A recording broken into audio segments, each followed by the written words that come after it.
यह video class 12 के maths का है और आज हम डेफिनेट इंटीग्रेशन शुरू करने जा रहे हैं।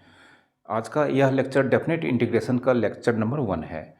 डेफिनेट इंटीग्रेशन के टोटल 3 लेक्चर्स हम लेकर आए हैं। बाकी 2 लेक्चर्स के लिंक यहाँ पर हमने डिस्क्रिप्शन में डाल रखा है। आप सारे लेक्चर्स को इंडिविजुअली एक एक करके देखें ताकि आपको डेफिनेट इंटीग्रेशन के सारे कॉन्सेप्ट्स अच्छे से समझ में आ जाएंगे। तो यहाँ पर आज इस डेफिनेट इंटीग्रेशंस के लेक्चर नंबर 1 में हम डेफिनेट इंटीग्रेशंस के बेसिक कॉन्सेप्ट्स के बारे में बताएंगे। बाकी 2 अलग अलग लेक्चर में भी हम अलग अलग तरह के कॉन्सेप्ट्स आपको बताएंगे। तो सारे लेक्चर्स को आप एक एक करके अच्छे से देखें शुरू से आखिरी तक। और लेक्चर्स को देखने के बाद अगर आपको अच्छे से लेक्चर समझ में आया है तो प्लीज़ आप इसे लाइक कर दीजिएगा, शेयर कर दीजिएगा और चैनल को अगर आपने अब तक सब्सक्राइब नहीं किया है तो आपसे रिक्वेस्ट है कि चैनल को जल्दी से आप सब्सक्राइब कर लें। शुरू करते हैं आज के इस लेक्चर को। तो यहाँ पर हम डेफिनेट इंटीग्रेशंस के बेसिक कॉन्सेप्ट्स बताने जा रहे हैं। ध्यानपूर्वक आपको सिर्फ देखना है, इंस्ट्रक्शन को फॉलो करना है। जो भी यहाँ पर हम इंस्ट्रक्शन लेक्चर में अभी हम आपको बताएंगे वो सारे इंस्ट्रक्शंस को आप अगर फॉलो करते हैं तो डेफिनेट इंटीग्रेशंस के किसी भी क्वेश्चंस को आप बिल्कुल आसानी से सॉल्व कर पाएंगे। तो इनडेफिनिट इंटीग्रेशन में हम आपको बताए हैं कि अगर कोई इनडेफिनिट इंटीग्रल इस तरह से दिया गया है, एक इनडेफिनिट इंटीग्रल है जिसमें यह फंक्शन स्मॉल f(x), इसका वैल्यू मतलब इसका इंटीग्रेशन करने के बाद जो वैल्यू आता है वो कुछ कैपिटल Fx प्लस c होता है। ठीक है, तो ये इनडेफिनिट इंटीग्रेशन में हमने इनडेफिनिट इंटीग्रेशन फाइंड करने के बहुत सारे मेथड्स आपको बताए हैं। तो आपको इनडेफिनिट इंटीग्रेशंस सबसे पहले फाइंड करने के लिए अच्छे से सारे कॉन्सेप्ट्स मालूम होने चाहिए।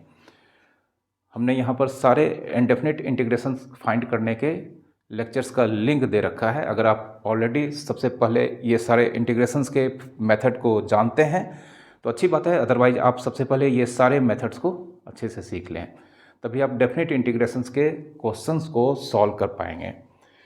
तो यहाँ पर बढ़ते हैं बेसिक कॉन्सेप्ट्स की ओर।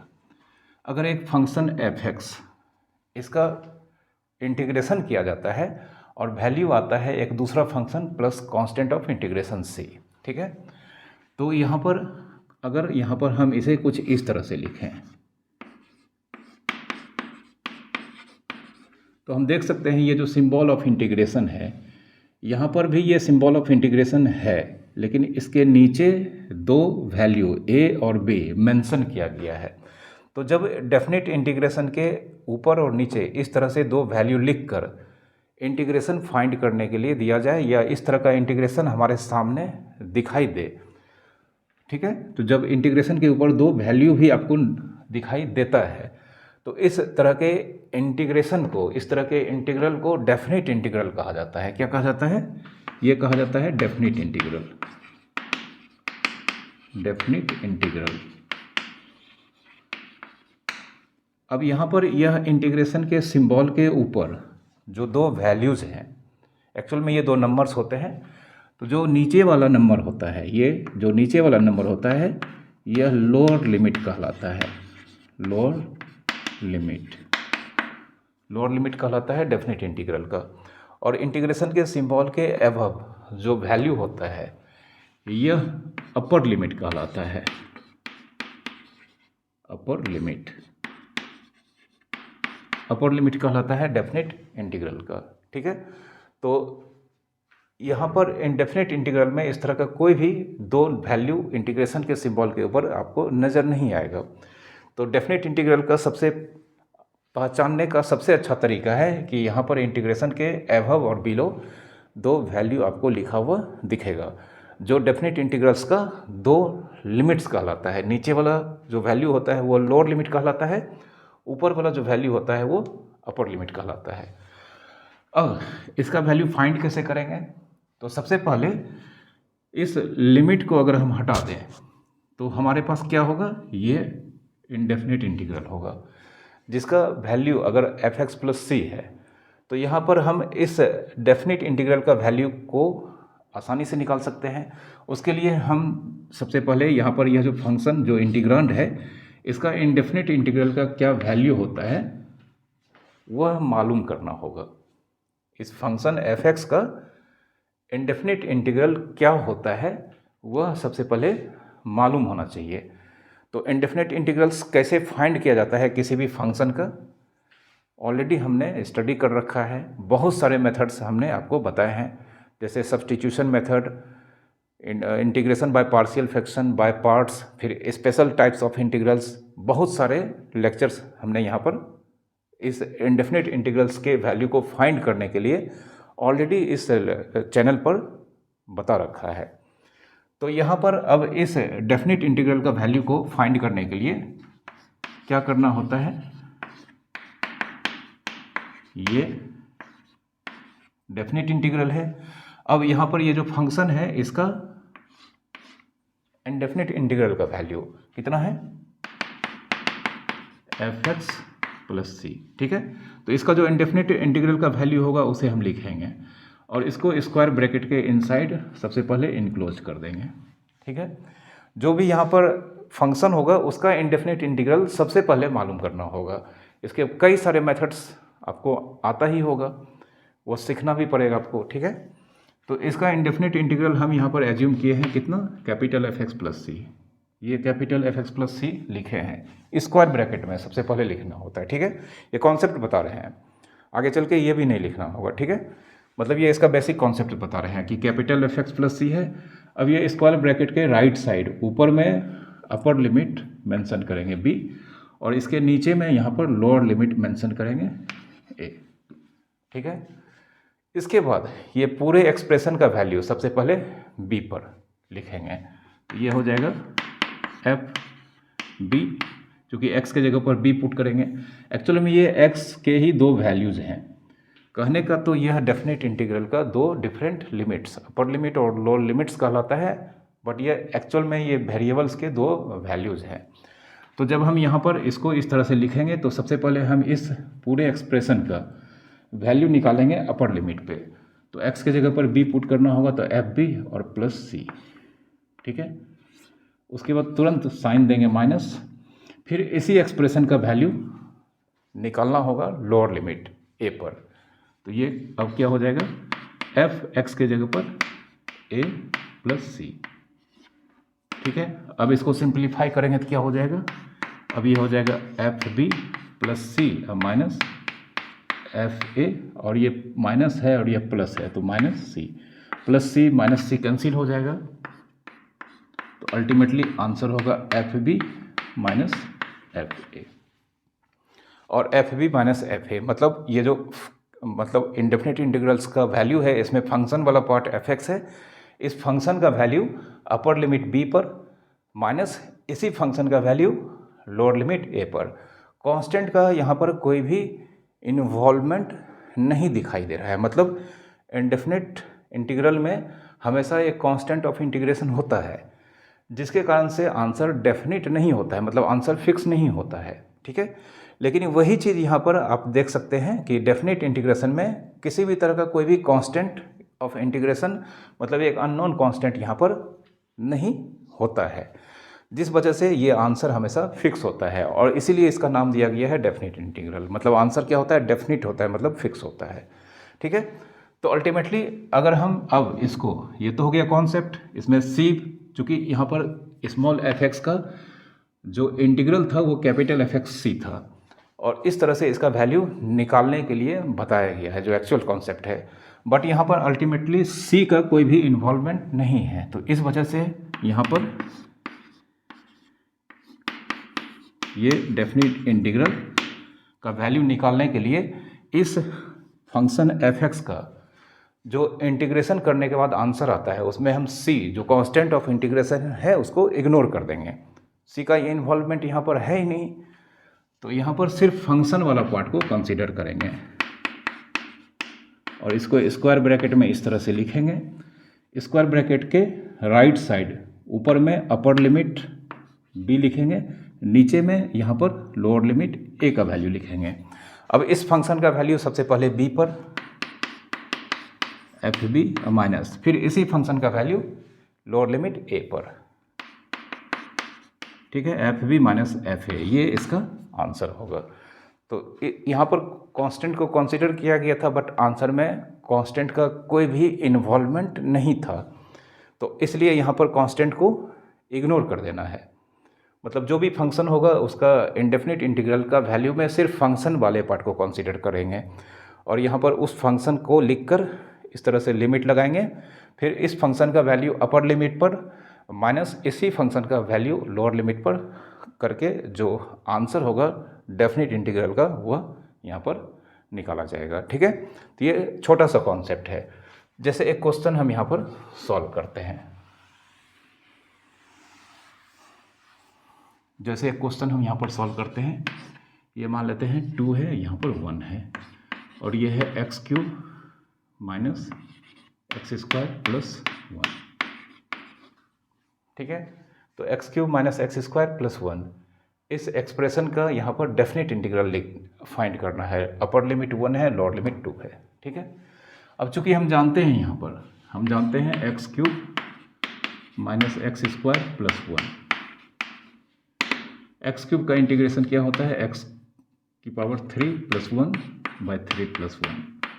एक्स स्क्वायर का इंटीग्रेशन होता है एक्स की पावर 2 प्लस 1 बाई 2 प्लस 1, और 1 कांस्टेंट है, तो 1 मतलब dx का इंटीग्रेशन x हो जाता है, और c तो लिखना है नहीं। ठीक है, तो इस एक्सप्रेशन का इंडेफिनिट इंटीग्रल जो अल्टीमेटली हो जाएगा x की पावर 4 बाई 4 माइनस एक्स की पावर 3 बाई 3 प्लस x, और c नहीं लिखना है। तो अब हम इसका इंडेफिनिट इंटीग्रेशन जो यह होता है, यह यहाँ पर कुछ इस तरह से लिखेंगे, x की पावर 4 बाई 4 माइनस एक्स की power 3 by 3 plus x, square bracket में इनक्लोज कर देंगे। अपर लिमिट यहाँ पर 1 लिखेंगे, लोअर लिमिट यहाँ पर 2 लिखेंगे। ठीक है, अब इस पूरा एक्सप्रेशन का वैल्यू सबसे पहले किस पे फाइंड करेंगे, 1 पे।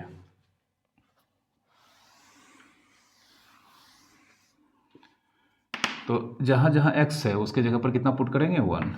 तो 1 raise to 4 by 4 minus 1 raise to 3 by 3 अब प्लस 1, इसको ब्रैकेट में इनक्लोज कर देना है। उसके बाद तुरंत माइनस देना है, और फिर से इसी एक्सप्रेशन का वैल्यू हम वैल्यू फाइंड करेंगे लोअर लिमिट पर। लोअर लिमिट 2 है, तो इसमें इस वैल्यू में सब्ट्रैक्ट कर देंगे इसी एक्सप्रेशन का वैल्यू लोअर लिमिट पर, मतलब 2 की पावर 4 बाई 4 माइनस 2 की पावर 3 बाई 3 प्लस 2।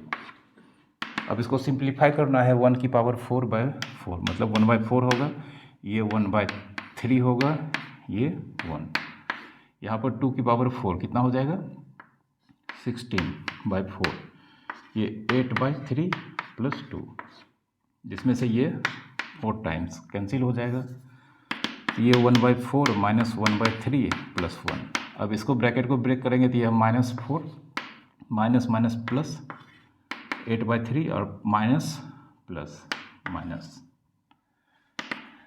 तो यहाँ पर 8 बाई 3 माइनस 1 बाई 3, ये दोनों मिलकर कितना हो जाएगा, 7 बाई 3।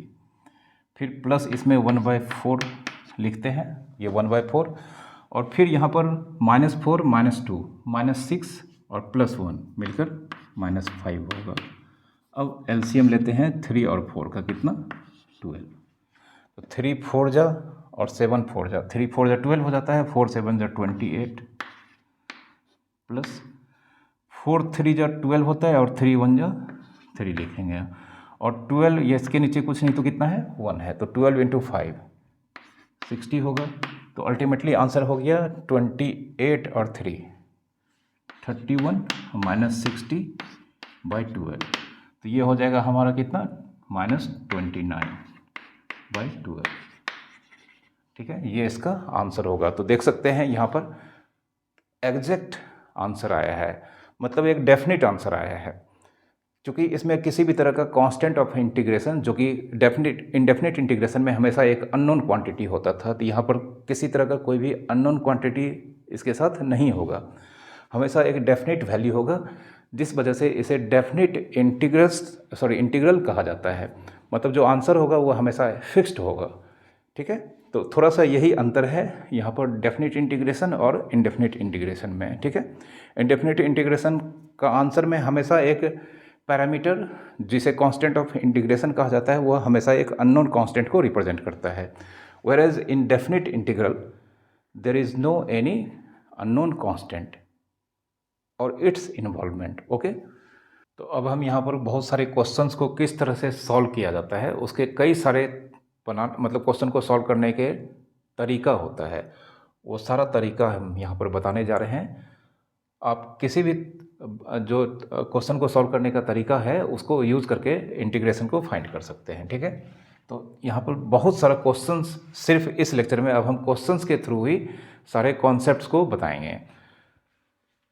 जैसे हमारे सामने क्वेश्चन है sin x plus cos x, lower limit 0 है, अपर लिमिट π/2 है। इस डेफिनेट इंटीग्रल का वैल्यू को फाइंड करना है। तो इसका वैल्यू हम कई तरीके से, मतलब इसको सॉल्व करने का कई सारा तरीका, सॉल्यूशन फाइंड करने का कई सारा तरीका, मेथड नहीं बोल रहे हैं, तरीका, ठीक है। कई सारा तरीका हम यहाँ पर यूज़ कर सकते हैं, जिसमें से एक पहला तरीका है कि हम विदाउट लिमिट, ये डेफिनेट इंटीग्रल को हम विदाउट लिमिट के यहाँ पर इसके कॉरस्पॉन्डिंग इनडेफिनिट इंटीग्रल का वैल्यू फाइंड करेंगे। तो उसके लिए हम क्या करेंगे, लेट आई, इस दोनों लिमिट को अगर हम यहाँ पर छोड़ देते हैं, इस दोनों लिमिट को अगर हम छोड़ देंगे तो हमारे पास इंटीग्रल हो जाएगा sign x plus cos x. अब साइन एक्स का इंटीग्रेशन जानते हैं क्या होता है, माइनस कॉस एक्स, और कॉस एक्स का इंटीग्रेशन होता है साइन एक्स। और कांस्टेंट तो यहाँ पर यूज़ करना है नहीं, फिर भी हम कांस्टेंट लिखेंगे।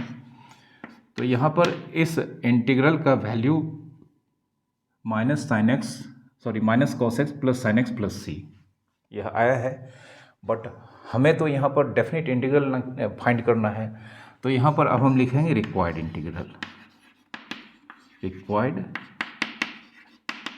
इंटीग्रल।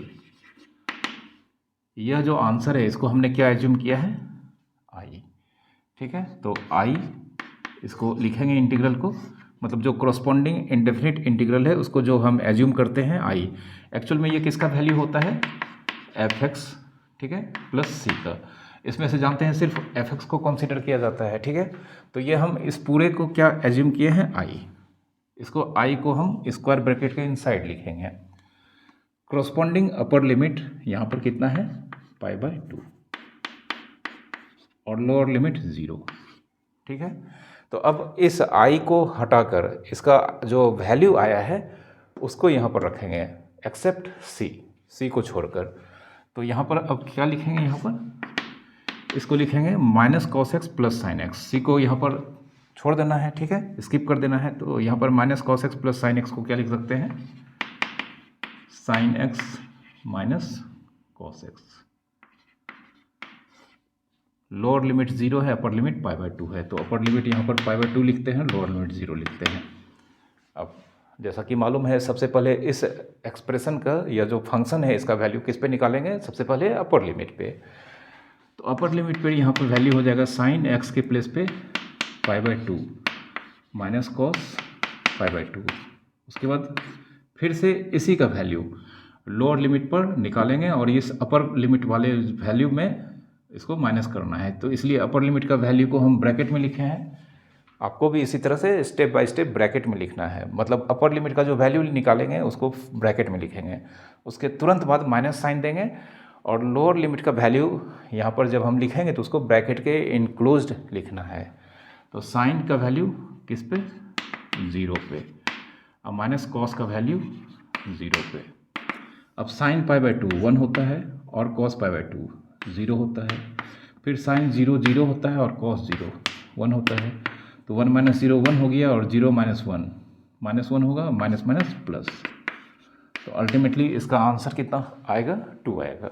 ओके, अब जैसे यह क्वेश्चन है 1/2x - 3, upper limit 1, lower limit 0, तो फिर से हम यहाँ के क्या करेंगे कि इस लोअर लिमिट अपर लिमिट को स्किप कर देंगे, और इसका कॉरस्पॉन्डिंग इंडेफिनिट इंटीग्रल इसको लेट कर लेना है 1/2x - 3, इसका इंटीग्रेशन फाइंड करना है, और फिर हम लिमिट लगाकर इसका डेफिनेट इंटीग्रल का वैल्यू को फाइंड करेंगे, ठीक है। 1/2x - 3 हमने एक इंटीग्रेशन आपको बताया है 1/x का, 1/x का इंटीग्रेशन क्या होता है, log mod x प्लस सी। इससे अगर इसको कंपेयर करें तो 1/2x-3, तो यहाँ पर x के प्लेस पे 2x-3 जो कि क्या है, एक लीनियर पॉलिनोमियल है। तो 1/2x-3 लीनियर पॉलिनोमियल है, यहाँ पर 2x-3, तो यह फार्मूला हम यहाँ पर डायरेक्ट लगा सकते हैं, क्योंकि 1/x में अगर x रिप्लेस हो जाता है लीनियर पॉलिनोमियल से तो हम उस कंडीशन में भी फार्मूला उसका लगा सकते हैं। तो यहाँ पर ये हो जाएगा log mod x का replacement linear polynomial 2x-3 plus C. लेकिन आंसर में एक छोटा सा काम करना है, जो आंसर में फंक्शन वाला पार्ट है, इस केस में जब x रिप्लेस हो जाता है लीनियर पॉलिनोमियल से तो x का जो कोफिशिएंट होता है उसके रेसिप्रोकल से हमें आंसर में फंक्शन वाले पार्ट में मल्टीप्लाई करना होता है। तो x का कोफिशिएंट 2 जिसका रेसिप्रोकल 1/2 होगा, यहाँ पर इससे मल्टीप्लाई कर देंगे। तो इसका इनडेफिनिट इंटीग्रल का वैल्यू आ गया है। अब रिक्वायर्ड इंटीग्रल यहाँ पर क्या हो जाएगा, रिक्वायर्ड इंटीग्रल हो जाएगा आई, चूँकि इसको हमने आई एज्यूम किया था तो आई को हम स्क्वायर ब्रैकेट में डालेंगे, अपर लिमिट यहाँ पर 1 लिखेंगे, लोअर लिमिट 0 रखेंगे। अब इस आई का वैल्यू जो हम यहाँ पर फाइंड किए हैं उसमें से सिर्फ फंक्शन वाले पार्ट को कंसीडर करके यहाँ पर, मतलब फंक्शन वाले पार्ट को सिर्फ यहाँ पर पुट करेंगे आई के प्लेस पे। कांस्टेंट का कोई यूज़ होता नहीं डेफिनेट इंटीग्रेशन के अंडर। तो ये हो जाएगा हमारा 1/2 into log mod 2x-3, upper limit 1, lower limit 0। यहाँ पर हम 1/2 जो इसमें कांस्टेंट है इसको हम बाहर कर सकते हैं, ठीक है। 1/2 यहाँ पर लॉग मॉडुलस ऑफ 2x-3 के साथ मल्टीप्लाई हो रहा है तो इसको हम बाहर कर देंगे। जो भी कांस्टेंट अगर आंसर में मल्टीप्लाई हो रहा है, अगर वो सिंगल टर्म का है तो उसको हम क्या करेंगे, यहाँ पर स्क्वायर ब्रैकेट के बाहर लिखेंगे। सिर्फ सिंगल टर्म होना चाहिए, उसके साथ ये मल्टीप्लाई होना चाहिए। अगर 2-3 टर्म है तो फिर हम उसको बताएंगे आगे क्वेश्चन जब सीखेंगे तो क्या क्या करना है, ठीक है। ये यहाँ पर बाहर हो जाएगा और यहाँ पर बचेगा log modulus of 2x-3, upper limit 1, lower limit 0। अब इसका वैल्यू यहाँ पर फाइंड करते हैं। इसका वैल्यू यहाँ पर 1/2, ठीक है।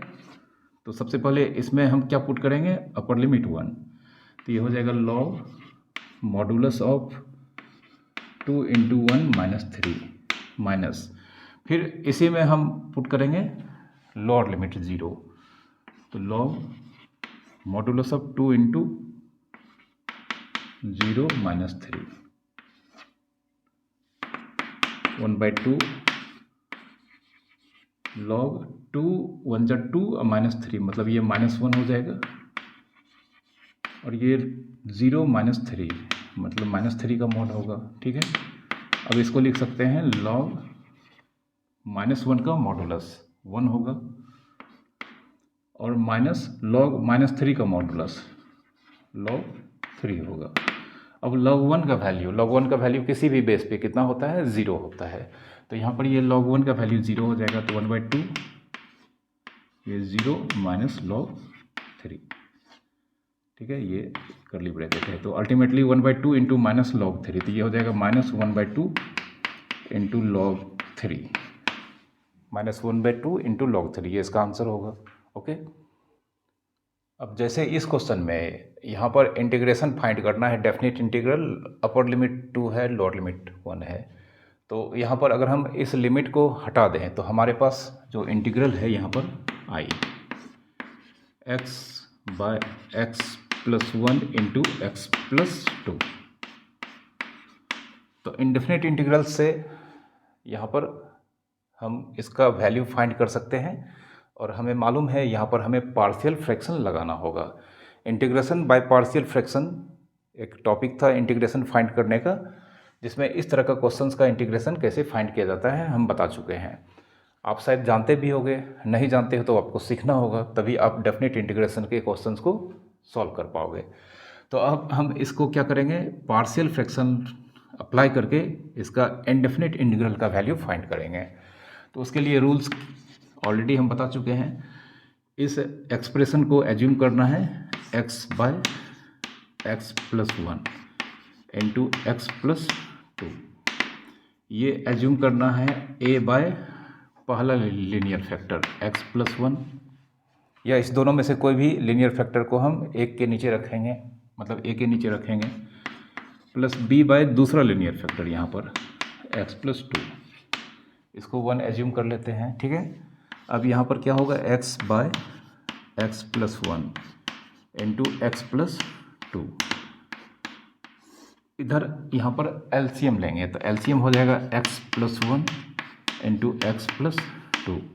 तो a यहाँ पर किसके साथ जाएगा, x+2 के साथ जाएगा, तो a टाइम्स x+2, और b यहाँ पर x+1 के साथ जाएगा, b times x+1, x+1 into x+2, x+1 into x+2, ये दोनों साइड कैंसिल हो जाएगा। तो यहाँ पर अब क्या बचेगा, x equals to a times x+2 plus b times x+1, ठीक है, ये बचेगा। अब बारी बारी से ये दोनों फैक्टर को हम ज़ीरो के इक्वेट करेंगे, उससे जो x का वैल्यू आएगा वो हम यहाँ पर दोनों साइड रखेंगे, इससे यहाँ पर a और b में से किसी a का वैल्यू आएगा, फिर दूसरा फैक्टर को हम जीरो रखेंगे, ठीक है। तो अब हम यहाँ पर सबसे पहले x+2, अगर इसको ज़ीरो रखते हैं तो इससे x का वैल्यू क्या आएगा, x का वैल्यू यहाँ पर -2 होगा। अब ये -2 हम इस एक्सप्रेशन में दोनों साइड x के जगह पर पुट करेंगे, ठीक है। तो यहाँ पर x के जगह पर -2 equals to a times x+2, direct यहाँ पर ज़ीरो इसका वैल्यू है तो ज़ीरो रखेंगे, और प्लस b टाइम्स x के जगह पर -2 + 1, तो ये यहाँ पर हो गया -2 इक्वल्स टू, ये टर्म तो जीरो ही हो जाएगा, और यहाँ पर b इंटू -2 + 1 मतलब -1 इंटू प्लस b -b, तो b का वैल्यू यहाँ पर कितना आ जाएगा, 2 आ जाएगा।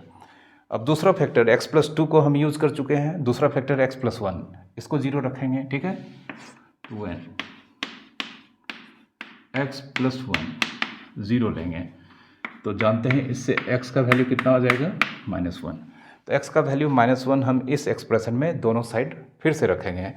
b का वैल्यू आ चुका था, अब इस बार a का वैल्यू आएगा, तो यहाँ पर x के जगह पर -1, a टाइम्स x के जगह पर कितना, -1, अब +2 प्लस b टाइम्स x+1 चूँकि यहाँ पर कितना एज्यूम किए हैं, 0, तो यहाँ पर x+1 का वैल्यू डायरेक्ट 0 रखेंगे, तो -1 a टाइम्स 2 -1 मतलब 1, तो a का वैल्यू यहाँ पर कितना हो गया, -1, a का वैल्यू -1 और b का वैल्यू 2, ये दोनों का वैल्यू हम यहाँ पर 1 में रखेंगे, ठीक है। तो from 1 x by x+1 into x+2, x by x+1 into x+2, a by x+1, a का वैल्यू कितना फाइंड किए हैं, -1, तो -1 बाय x+1 प्लस, इसके बाद साइन प्लस है, उसके बाद b का वैल्यू यहाँ पर 2 फाइंड किए हैं, तो b के जगह पर कितना रखेंगे, 2 रखेंगे, 2 बाय x+2। अब ये हमको चाहिए नहीं, हमको तो इसका इंटीग्रेशन चाहिए, तो हम यहाँ पर दोनों साइड इंटीग्रेट कर देंगे, तो ये इंटीग्रेशन मतलब i का वैल्यू मिल जाएगा। तो यहाँ पर लिखेंगे x बाय x+1 का integration, x by x+1 into x+2 का इंटीग्रेशन। तो LHS में इंटीग्रेशन यहाँ पर किए हैं, तो RHS में भी दोनों टर्म को इंटीग्रेट करना होगा। तो यहाँ पर हम देख सकते हैं 2 है ऊपर में, तो 2 इंटू 1 इसे लिखेंगे, तो यहाँ पर फर्स्ट टर्म का इंटीग्रेशन में माइनस बाहर हो जाएगा, ये हो जाएगा इंटीग्रेशन ऑफ 1 बाय x+1, दूसरा टर्म में 2 यहाँ पर मल्टीप्लाइड है तो कांस्टेंट बाहर हो जाता है, 2 को बाहर कर देंगे तो ये हो जाएगा 1 बाय x+2 का इंटीग्रेशन। तो -1 बाय x+1 मतलब ये लॉग मॉड x+1 होगा, और 2 ये हो जाएगा 1 बाय x+2 का log mod x+2 plus c, और ये i, मतलब ये जो वैल्यू था ये इंटीग्रेशन जिसको हम यहाँ पर एज्यूम किए थे i, तो i का वैल्यू आ चुका है।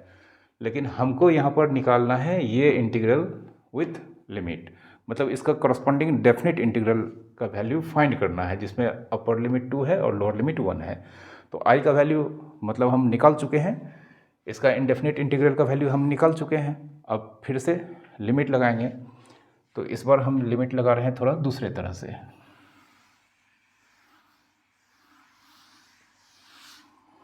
तो अब हम यहाँ पर लिखेंगे रिक्वायर्ड इंटीग्रल,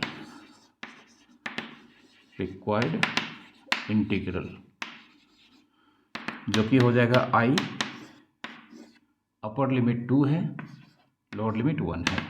तो i का वैल्यू हम यहाँ पर निकाल चुके हैं, इसको हम यहाँ पर रखते हैं i के प्लेस पे minus log mod x plus 1 plus twice log mod x plus 2, 1 से 2। तो यहाँ पर देख सकते हैं दो टर्म है, या तो हम सारा टर्म में सबसे पहले 2 पुट करेंगे, उसके बाद फिर माइनस करके फिर इसी का वैल्यू 1 पे निकालेंगे, जो ट्रेडिशनल तरीका है। ठीक है, उससे भी निकाल सकते हैं, पहले हम उसी से निकालते हैं। तो सबसे पहले क्या करेंगे, इस पूरे एक्सप्रेशन का वैल्यू 2 पे निकालेंगे। ठीक है, तो minus log mod 2 plus 1 plus 2 times log mod 2 plus 2। Upper limit पर वैल्यू फाइंड कर चुके हैं माइनस। अब इस एक्सप्रेशन का वैल्यू लोअर लिमिट पर निकालेंगे, तो minus log mod 1 plus 1 plus twice log mod x के प्लेस पे 1 प्लस 2। ठीक है, अब इसको कैलकुलेट करते हैं, यहाँ पर करते हैं। ये हो जाएगा माइनस लॉग मॉड 2 प्लस 1 3 का मॉडुलस 3 होता है, तो minus log 3 plus 2 into log 2 plus 2 4 का मॉडुलस 4 होता है, तो यहाँ पर 4 नहीं लिखेंगे, 2 स्क्वायर लिखेंगे। ठीक है, माइनस लॉग 1 प्लस 1 2 का मॉडुलस फिर से 2 होगा, बट यहाँ पर होगा minus log 2 plus twice log 3 अब ये माइनस लॉग 3, ये जानते हैं 2 आगे आ जाएगा, तो 2 पहले से था, ये पावर आगे आ जाएगा, तो 2 2 हो जाएगा कितना 4 इंटू लॉग 2, ब्रैकेट ब्रेक करेंगे तो minus minus plus log 2 minus ये plus into minus minus 2 log 3 ये होगा। अब यहाँ पर 4 log 2 अब प्लस 1 log 2 मिलकर हो जाएगा 5 log 2, फिर माइनस log 3 अब माइनस 2 log 3 मिलकर हो जाएगा 3 log 3। तो आंसर हम यहाँ पर भी छोड़ सकते हैं। ठीक है, इसमें कोई फ़र्क नहीं पड़ता है, अदरवाइज हम लॉगरिथम के रूल्स को हम यहाँ पर लेकर आगे बढ़ेंगे तो क्या हो जाएगा हमारा आंसर यहाँ पर कुछ इस तरह से होगा। ये हो जाएगा log 5 को अगर हम हटाएंगे तो ये 2 की पावर 5, और ये 3 को हटाएंगे तो log 3 की पावर 3, फिर log x minus log y, ये जानते हैं log x y होता है, तो ये अल्टीमेटली हो जाएगा log 2 की पावर 5 बाई 3 की पावर 3, मतलब log 2 की पावर 5 कितना हो जाएगा, 2 2 जा 4 2 जा 8 2 जा 16 2 जा 32, और 3 का पावर 3 ये हो जाएगा 27, तो log 32/27 ये इसका आंसर होगा। एक दूसरा तरीका है इसको कैलकुलेट करने का कि हम यहाँ पर दो अलग अलग जो यहाँ पर फंक्शन का पार्ट है, इसमें अलग अलग हम upper limit lower limit put करके भी कैलकुलेट कर सकते हैं। इसके थ्रू भी हमारा आंसर यही आएगा। ठीक है, तो इसको भी हम करके दिखा देते हैं।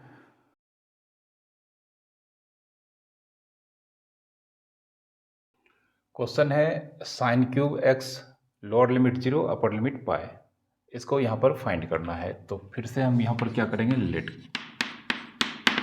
i equals to sine cube x, ये एज्यूम कर लिए। अब साइन का पावर यहाँ पर 3 है, जब तक इसका पावर रिड्यूस होकर 1 नहीं हो जाएगा, मतलब ये 3 जब तक हटेगा नहीं, ये इंटीग्रेशन नहीं हो पाएगा। तो एक फार्मूला होता है साइन 3x का, 3 sine x minus 4 sine cube x. इससे साइन क्यूब एक्स का फार्मूला, इससे साइन क्यूब एक्स का फार्मूला क्या हो जाएगा, 3 sine x minus sine 3x by 4। तो साइन क्यूब एक्स का ये फार्मूला, जिसमें साइन x इसका पावर 1 है और साइन 3x इसका पावर भी 1 है, इस फार्मूला को हम यहाँ पर इंटीग्रेशन में यहाँ पर लगाएंगे, और फिर हमारा यह इंटीग्रेशन आसानी से हो जाएगा। ठीक है, तो साइन क्यू एक्स को अब हम लिखेंगे 3 into sine x minus sine 3x by 4। ये 4 को बाहर कर देंगे तो 1/4 बाहर हो जाएगा। इसके बाद दो इंटीग्रल होगा यहाँ पर। एक हो जाएगा इंटीग्रेशन 3 इंटू साइन एक्स का,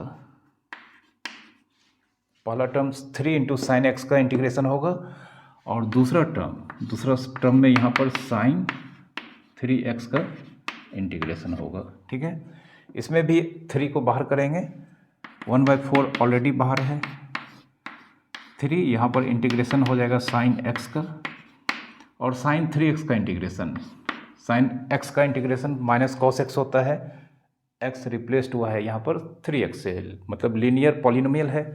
तो साइन x का इंटीग्रेशन का फार्मूला चूँकि कॉस माइनस कॉस x होता है, तो साइन 3x का इंटीग्रेशन का फार्मूला यहाँ पर कितना हो जाएगा, साइन 3x, और यहाँ पर मल्टीप्लाई करना होगा x का कोफिशिएंट का रेसिप्रोकल जो 3 है उससे। ठीक है, अब मल्टीप्लाई कर देते हैं तो ये 3 इंटू 1/4 मतलब 3/4, और साइन x का इंटीग्रेशन माइनस कॉस x। ठीक है, माइनस माइनस प्लस हो जाएगा 1/3, और ये बाहर से 1/4 मल्टीप्लाई होकर क्या हो जाएगा, minus minus plus 1/12 into cos 3x plus c। ठीक है, i का वैल्यू आ चुका है। अब यहाँ पर लिमिट लगाते हैं, फाइनल आंसर आएगा। तो यहाँ पर रिक्वायर्ड इंटीग्रल लिखेंगे, रिक्वायर्ड इंटीग्रल क्या हो जाएगा, i। ये आंसर, इसको कितना एज्यूम किए थे, i, बट अब हमारे पास यहाँ पर जो रिक्वायर्ड इंटीग्रल है उसमें लिमिट इन्वॉल्व है। तो यहाँ पर अपर लिमिट इस इंटीग्रल का अपर लिमिट पाई है और लोअर लिमिट 0 है। आई का वैल्यू पूरा लिखते हैं यहाँ पर, तो यहाँ पर कंप्लीट वैल्यू है -3/4, -3/4 into cos x plus 1/12 into cos 3x। सी को लिखना नहीं है, 0 से पाई। ठीक है, सी को एज्यूम मतलब सी को कंसीडर ही नहीं करना है, शुरू में ही बता दिए हैं हम। तो सबसे पहले पाई पुट करेंगे, तो -3/4 into cos pi plus 1/12 into cos 3 into pi. ठीक है, अपर लिमिट हो गया। उसके बाद हम यहाँ पर माइनस, इस पूरे एक्सप्रेशन में x के प्लेस पे लोअर लिमिट 0 रखेंगे, तो -3/4 into cos 0 plus 1/12 into cos 3 into 0। ठीक है, तो -3/4 कॉस पाई का वैल्यू कितना होता है, कॉस पाई का वैल्यू होता है -1 प्लस 1/12 कॉस 3 पाई का वैल्यू भी हो जाएगा, और कॉस 3 पाई का वैल्यू कॉस 3 पाई। अब यहाँ पर ये एक 1 पाई 2 पाई 3 पाई, तो कॉस 3 पाई का वैल्यू -1 होगा। ठीक है, ये पूरा टर्म -3/4 इंटू कॉस पाई का वैल्यू -1 हो गया, फिर 1/12 कॉस 3 पाई का वैल्यू ये भी -1 होगा, फिर माइनस लिखेंगे, -3/4 कॉस 0 का वैल्यू 1 होता है, 1/12 इंटू कॉस 3 इंटू 0 मतलब कॉस 0 होगा, इसका वैल्यू भी 1 होगा। तो अब आंसर यहाँ पर हो जाएगा -3/4 इंटू -1 मतलब 3/4, फिर ये -1/12, फिर ये माइनस माइनस प्लस 3/4, और ये -1/12, 3/4 इसको यहाँ लिखते हैं, इसका आंसर यहाँ लिखते हैं, 3/4 मिलकर क्या हो जाएगा 6/4, और -1/12 ये दोनों मिलकर हो जाएगा -2/12, ये कैंसिल हो जाएगा। ठीक है, और ये भी कैंसिल हो जाएगा, 2 3 जा 2 2 जा, तो अल्टीमेटली ये हो गया 3/2 और -1/6। तो इसको हम क्या लिख सकते हैं, 2 और 6 का एलसीएम 6 हो जाएगा, 2 3 जा 3 3 जा 9 -1 8/6, ठीक है, 8/6 होगा, 3 3 9 6, ठीक है, मतलब 2 4 4/3 इसका आंसर होगा, ठीक है। अब जैसे इस क्वेश्चन में अगर हम इस दोनों लिमिट को हटा दें तो x/x² + 1, जिसका इंटीग्रेशन फाइंड करने के लिए सब्स्टिट्यूशन मेथड को यूज़ करना होगा। तो इसका सॉल्यूशन एक हम दूसरे मेथड से आपको बताएंगे लेक्चर नंबर 2 में, जो इंटीग्रेशन निकालने का, डेफिनेट इंटीग्रेशन निकालने का सब्स्टिट्यूशन मेथड होता है, वो लेक्चर नंबर 2 में बताएंगे। फिलहाल हम यहाँ पर सब्स्टिट्यूशन मेथड यूज़ करके इसको किस तरह से बनाएंगे, जो नॉर्मल मेथड होता है उसी तरह से हम इसको सॉल्व करेंगे। तो उसके लिए हम सबसे पहले क्या करेंगे, विदाउट लिमिट जो इंटीग्रल होगा x/x² + 1। तो यहाँ पर देख सकते हैं x² + 1 का डिफ्रेंशिएशन 2x होता है, तो 2 अगर हटा देते हैं तो x यहाँ पर दिखाई दे रहा है।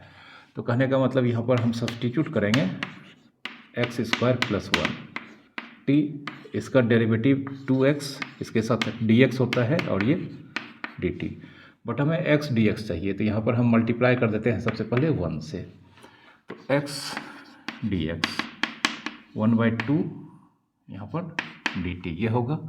तो अब I इस 1 को लिखते हैं, x² + 1 को t से रिप्लेस कर देते हैं और यहाँ पर x dx, ये x dx कितना है 1/2 dt। सब्स्टिट्यूशन में कुछ ऐसा ही करके क्वेश्चन को सॉल्व करना होता है, आप सभी लोग जानते होंगे, ठीक है।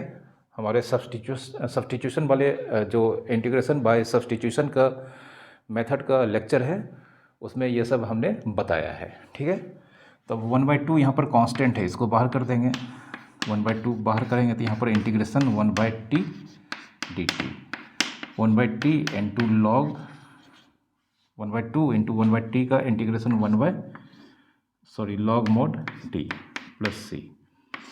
तो ultimately I 1/2 into log mod, अब t को, चूँकि क्वेश्चन हमारा वेरिएबल x में था तो अब t को रिप्लेस कर देना है जो हमने एज्यूम किया था।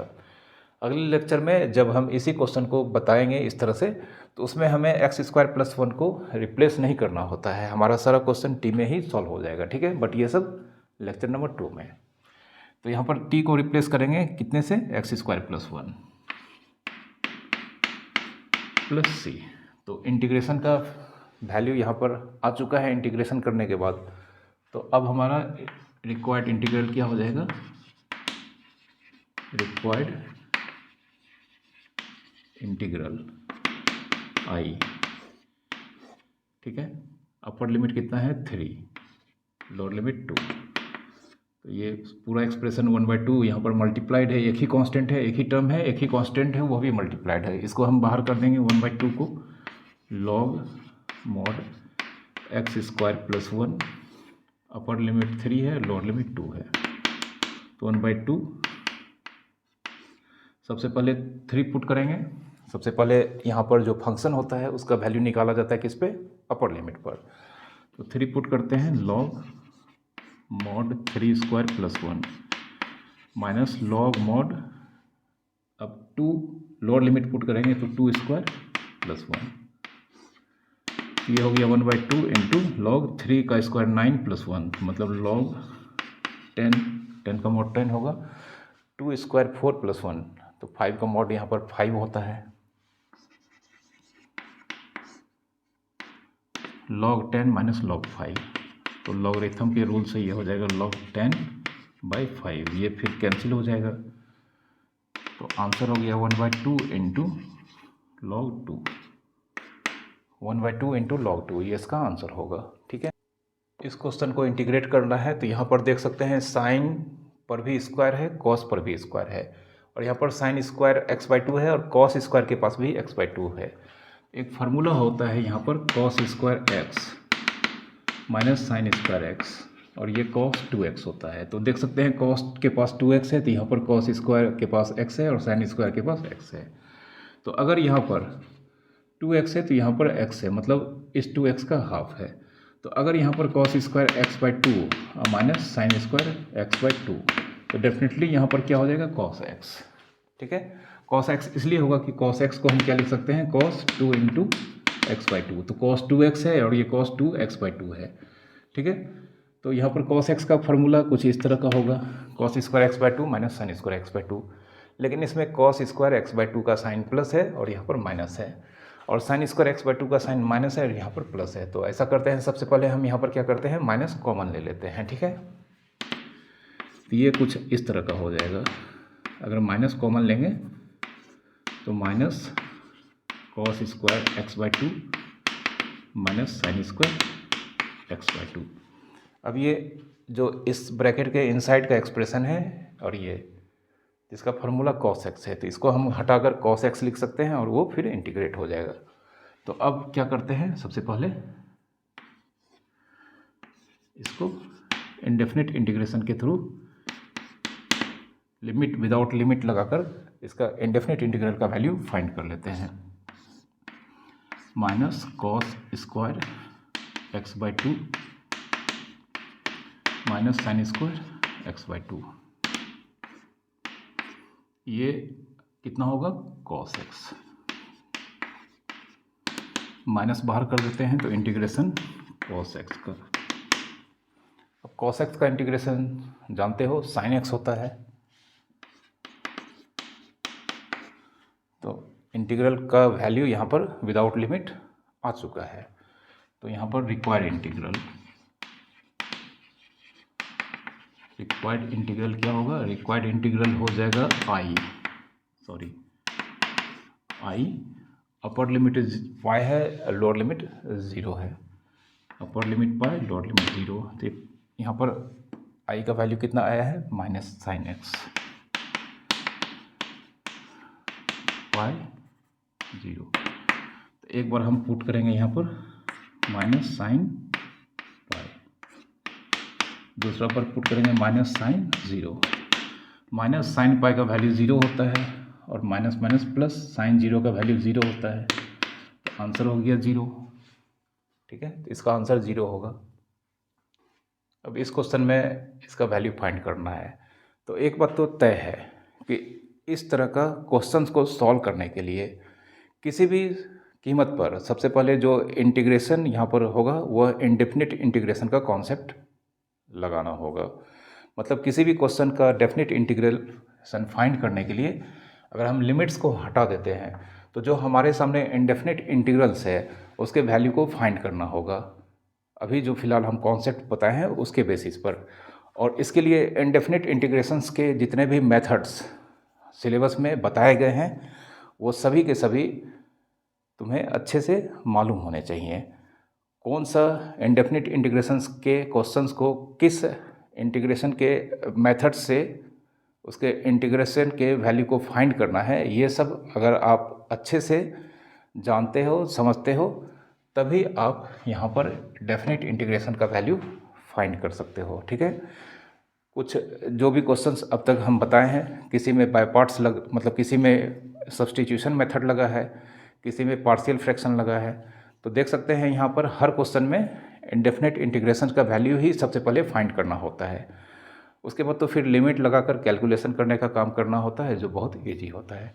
अब इस क्वेश्चन में अगर हम यहाँ पर सबसे पहले इसका इंडेफिनिट इंटीग्रेशन को फाइंड करेंगे तो देखते हैं यहाँ पर कौन सा इंडेफिनिट इंटीग्रेशन फाइंड करने का मेथड यहाँ पर यूज़ होगा। तो सबसे पहले हम इसको एज्यूम कर लेते हैं 2x प्लस 3/5x² प्लस 1 इसका इंटीग्रेशन। तो ऑफकोर्स हमें यहाँ पर क्या करना होगा, इसको दो अलग अलग इंटीग्रल में सेपरेट करना होगा। सबसे पहले हम इसको स्प्लिट कर देते हैं 2x/5x² plus 1 plus 3/5x² plus 1।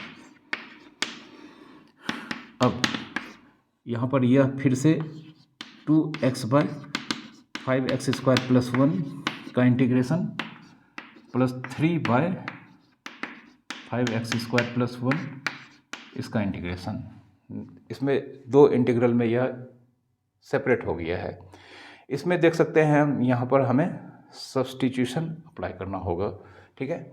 तो ये हम क्या करते हैं, यहाँ पर कम्प्लीटली 5x² प्लस 1 को एज्यूम कर लेते हैं कुछ, ठीक है। तो put 5x² plus 1 equals to t in first integral. पहला इंटीग्रल इसमें नहीं करना है, सिर्फ फर्स्ट इंटीग्रल में 5x² + 1 को हम यहाँ पर सब्सटीट्यूट करेंगे। कितना? t।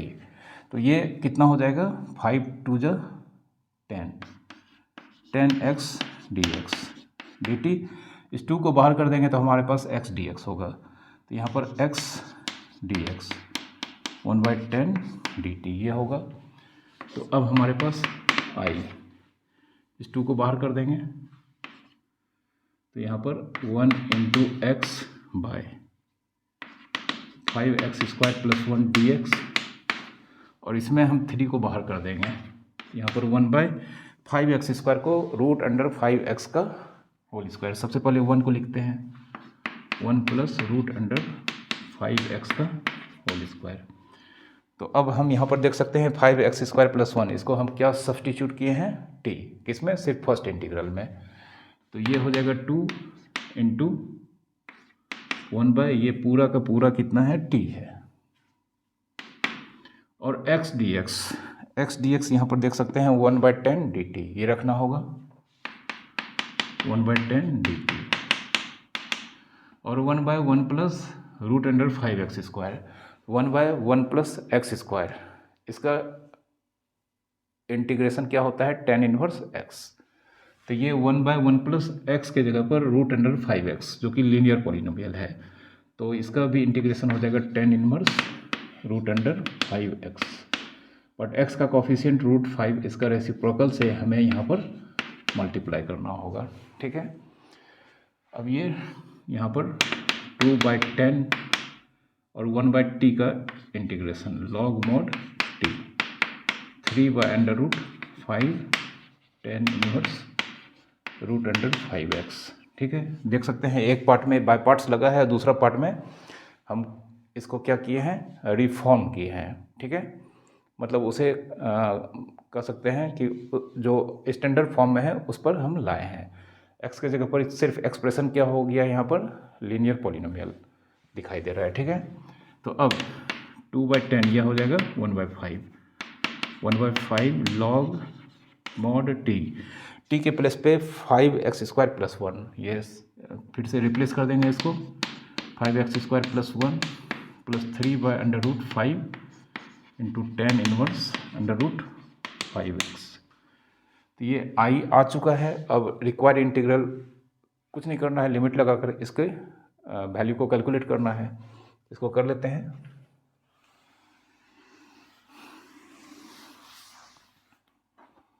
तो ये I का वैल्यू है रिक्वायर्ड इंटीग्रल। रिक्वायर्ड इंटीग्रल क्या हो जाएगा? Required integral = I 0 to 1। तो इस पूरे एक्सप्रेशन को ही हम ले लेते हैं 1/5 log mod 5x² + 1, 5x² + 1 + 3/√5 tan 1√5x 0 से 1। तो सबसे पहले हम 1 पुट करेंगे, 1/5 × log mod 5 × x के जगह पर कितना? 1, 1² + 1 + 3/√5 tan 1√5 × 1। ये अपर लिमिट पुट किए हैं। अब lower limit 1/5 × log mod 5 × x के जगह पर 0 स्क्वायर + 1 + 3/√5 × tan 1√5 और x √5x।